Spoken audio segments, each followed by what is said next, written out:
Good morning friends. সকাল থেকে আর কি আমি কথা বলতে পারিনি। আর ছেলে দেখো রেডি হয়েছে। কোথায় যা করতে যাবো? কি কিনতে যাবি বল?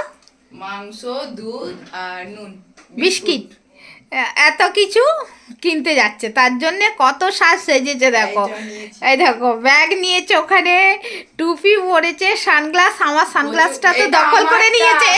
এটা আমারটা। শোন, আমার বন্ধুরা কিন্তু সাক্ষী আছে, ওটা কার চশমা। ওটা আমার চশমা, আমি তোমার দিয়ে কিনেছিলাম। আমি কিনলে তুমি বলতে না কিনে দেবো। কিনে দেবো বলতাম না তো নয়। আমারটা দখল করে না, নিয়েছিস, এটা ঠিক আছে, আমারটা। দখল করেছিস তো আর কিছু তুমি করার আমারটা নেই। দখল করে দুবার তিনবার পড়ে নিয়েছো। বকবি না সেইটা বেশি। বড় কথা, এটা ব্যাগ বড় নেই, কথা ব্যাগ নেই। নয়। ব্যাগ দাও, সাইকেলটা পাম্প দিয়েছিল। না, সাইকেলে পাম আছে, দেখবি যা। পাম্প নেই, পাংচার। পামচার। চলো তো, ছেলে শুধু চিকেন আর লবণ নিয়ে চলে এসছে।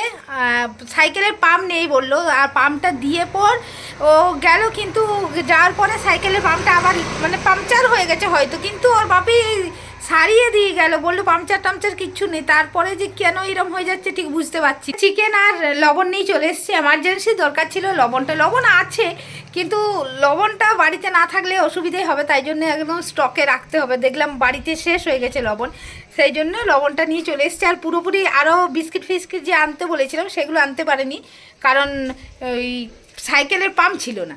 তাই জন্য পাম্পটা দিয়ে নিয়ে গেল, কিন্তু পাম্পটা কি হয়েছে, পাংচার হয়ে গেছে হয়তো, কিন্তু পাম্পটা ধরে থাকছে না, লিক হয়ে গেছে বা কিছু একটা, পাম্পটা বেরিয়েই যাচ্ছে।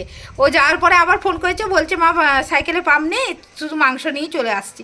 বললো ঠিক আছে, মাংস নিয়ে চলে। মাংস দোকানের পাশেই আর কি লবণ পেয়েছে, লবণটা নিয়ে চলে এসছে। আর নিজের জন্য একটা কোল্ড ড্রিঙ্কস নিয়ে এসছে, ওটা দেখাবো। প্রত্যেক দিন যখনই যাই নিজের জন্য কিছু না কিছু একটা নিয়ে আসে। আইসক্রিম বললেও চাইছিলাম, আইসক্রিমও ভালো পাইনি, ওর মনের মতো আইসক্রিম আর কি পাইনি, তাই জন্য আইসক্রিম না নিয়ে কোল্ড ড্রিঙ্কস নিয়ে চলে এসছে। আর চলেও এসছে। তারপর কাজুকে রাস্তায় আজকে একটু বের করেছিলাম, আর ওকে তো রাস্তায় বের করি না বলে ও একটু ভয় পাচ্ছিল, হাঁটছিল না। আর এখন আমি চিকেন রান্না করব, আবার তো বিকেলে পড়া আছে। আর কালকে দেখো মাথায় তেল নিয়েছি, এখনো পর্যন্ত স্নান করা হয়নি। আর চুলটা বিনুনি করেছিলাম বলে ওইরকমই রাখা আছে আজকে এখনো পর্যন্ত।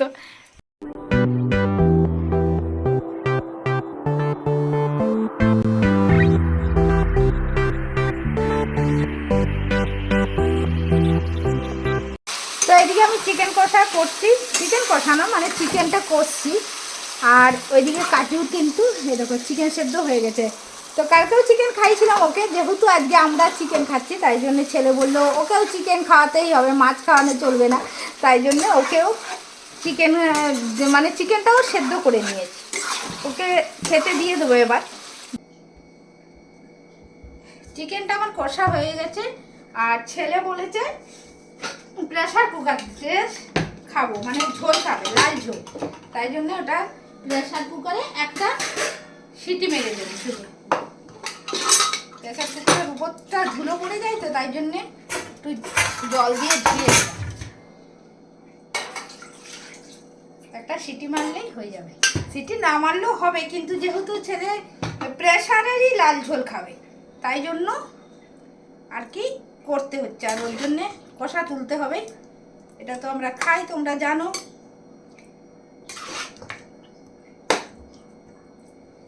দু পিস তুলে দিই ওর জন্য, তারপরে প্রেসারে দিয়ে সিটি মেরে দিলে হয়ে যাবে। এটা ছেলের জন্য তুলে দিলাম, আর এটাকে প্রেসারে দিয়ে সিটি মারব। খেতে কিন্তু খুব ভালো লাগে, লাল ঝোল, চিকেনের লাল ঝোল। আর আজকে দেখো কাজল টাজল কিছু পরিনি, মাথায় তেল, একটু মুখটা ফ্যাকাশে ফ্যাকাশে লাগছে, তাই না? যেদিন সকালে মানে কাজগুলো করে উঠতে পারি না, না মানে খুঁজে পাই না যে কোন দিকটা করলে আমার তাড়াতাড়ি সব কিছু হয়ে যাবে। পাপায়ের স্যার এসছিলেন তখন, আর আর কি মানে সাবান টাবান কাঁচা হয়েছে, আর ছাদে দিয়ে এসছি তো সব শুকিয়ে গেছে। আর ভিডিও তো আজকে আপলোড হতে অনেক লেট হয়ে গেছে, ওইসব সকালের কোনো ভিডিও আমি তুলতেই পারিনি, সব শুকিয়ে গেছে। ছেলে নিয়ে চলেও এসছে, যেহেতু ওর পড়া আছে 4টের সময় আবার বেরোতে হবে, তাই জন্য ও ছাদে গেল। আমি বললাম নিয়ে চলে আয়, যেহেতু তোমার এত রোদ দিয়েছে আর চাদরের রং টং এখন চটে যাবে, এখন বেশিক্ষণ ছাদে দেওয়া যাবে না, ছাদে আর উঠেই না। তো যদি আজকে একটু বেশি হয়েছিল বলে একটা কম্বল যেটা গায়ে দিয়ে ওটা আসলাম, কম্বলটা কেচেছি, বিছানার চাদর কেচেছি বলে ছাদে উঠতে হয়েছে, নইলে ছাদে উঠতাম না।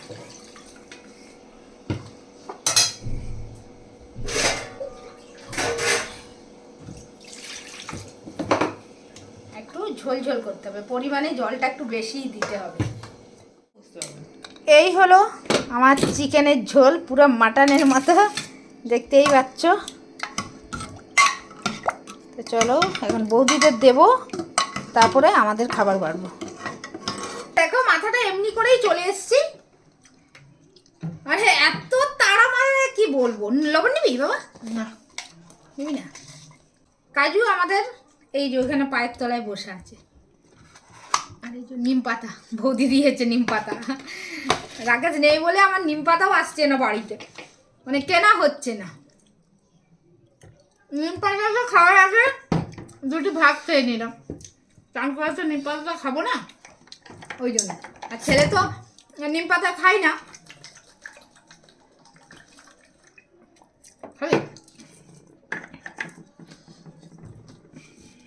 জামা কিন্তু এক ম্যাচিং, আজকে ম্যাচিং করে জামা পরেছে আজকে।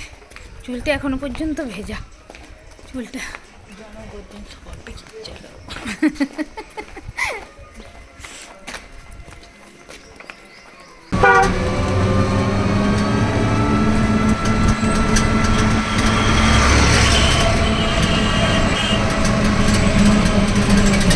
ছেলেকে পড়তে দিয়ে দেখো কোথায় ঘুরতে এসেছি। এটা হলো গঙ্গার ধার। তো আমি যেখানে পড়তে দিয়েছি পাপাইকে, তারপর জিটি রোডটা ক্রস করলে আর কি এইদিকে গঙ্গা পড়ে, তাই জন্য আজকে ওখানে না বসে থেকে গঙ্গার ধারে চলে এসেছি। আর গঙ্গার ধারে এসে কিন্তু খুব ভালো লাগছে, অনেক লোকজন আছে এখানে, অনেক অধিকাংশ মা আছে দেখো বসে, সব পড়তে দিয়ে গঙ্গার দিকে চলে এসছে। আর এটা হচ্ছে স্টিমার, একটা বড় বেশ স্টিমারটা পাশ দিয়ে যাচ্ছে, বেশ ভালো লাগছে। আর টাইমটা যে কী করে পেরিয়ে গেল আমরা ঠিক বুঝতেই পারলাম না, 2 ঘন্টা টাইম যে কী করে পেরিয়ে যাচ্ছে বুঝতে পারছি না। আর যেহেতু একটু গরম পড়ে গেছে আর ঠান্ডা ঠান্ডা গঙ্গার যে বাতাসটা সেটাও খুব ভালো লাগছিল। এরকম অনেক স্টিমার নৌকো সব পেরিয়ে যাচ্ছিলো। আর এই নৌকোটা মাছ ধরে। তো এই দেখো ওই সাদা সাদা যে ওটা দেখতে পাচ্ছ ওটা হচ্ছে জাল। তো এরা মাছ ধরে ওই জাল ফেলছিল বা যা হোক একটা কিছু করছিল, এদিক দিয়ে পেরোলো। আর স্টিমারটা কিন্তু এদিকে যাচ্ছে। আবার তার কিছুক্ষণ পর আবারও একটা স্টিমার এসছে, এটার কথা বলছি। এটার মধ্যে অনুষ্ঠান চলছিল, গান বাজনা সব কম্পিটিশান চলছিল। এটা মনে হয় ফিস্ট হয়েছে। তো এটা এখানে হয় আর কি, স্টিমারের মধ্যে ফিস্ট করে অনেকজন মিলে, এটা হতে থাকে। আমিও শুনেছি, একবার ইলিশ উৎসবের জন্য আমাদের বলেছি। ছেলের পড়া হয়ে গেছে আর ছেলেকে নিয়ে ফিরছে, এই দেখো আইসক্রিম খাচ্ছে। মানে সকাল থেকে ছটফট করছিল আইসক্রিম খাওয়ার জন্য। তারপর যে আইসক্রিম দোকান দেখতে পেয়েছি, মা আইসক্রিম কিনে দাও, আইসক্রিম কিনে দাও। এখন আইসক্রিম খেতে খেতে বাড়ি যাচ্ছে। বাড়ি এসে চা বানিয়ে নিয়েছি, ফ্যানটা অফ কর। চা বানিয়ে নিয়েছি আর এই যে ছেলেকে দিয়ে বিস্কিটটা আনা করিয়েছি। আর এই দেখো বিস্কিট খাবে, এসেই কিন্তু ওকে খাবার খাইয়েছি। ওরে বাবা রে কি রাগ, আজ ওকে রেখে চলে গেছি। কি যে করবে আমাদের দেখার পর ও কি মানে বুঝতে পারছিল না। এ বাবা কত আমায় আছে নখগুলো কেটেছে না কালকে, তাই জন্য এইরকম আচড়ানো হয়ে যাচ্ছে। খাওয়া দাওয়া আমাদের হয়ে গেছে, তার কারণ যেহেতু চিকেন ছিল তাই জন্য ভাতই খেয়েছি। মানে পাপাই ভাত খায় বলে আর কি খাওয়া হয়েছে। আর পাপাই রুটি খাবো বললে করতেই হতো, কিছু করার না। আর চিকেন বা মাটন থাকলে পাপাই কিন্তু ভাতটাই খেয়ে নেয়। আর কাজু তো ভাত খেয়েছে। যাই হোক এই জাস্ট খেলাম, খেয়ে দিয়ে চুল টুল দেখো বেঁধে নিয়েছি। তো যাই হোক চলো ভিডিওটা এখানেই শেষ করছি। আর একটা নেক্সট ভিডিওর সঙ্গে খুব তাড়াতাড়ি দেখা করবো, ততক্ষণের জন্য টাটা।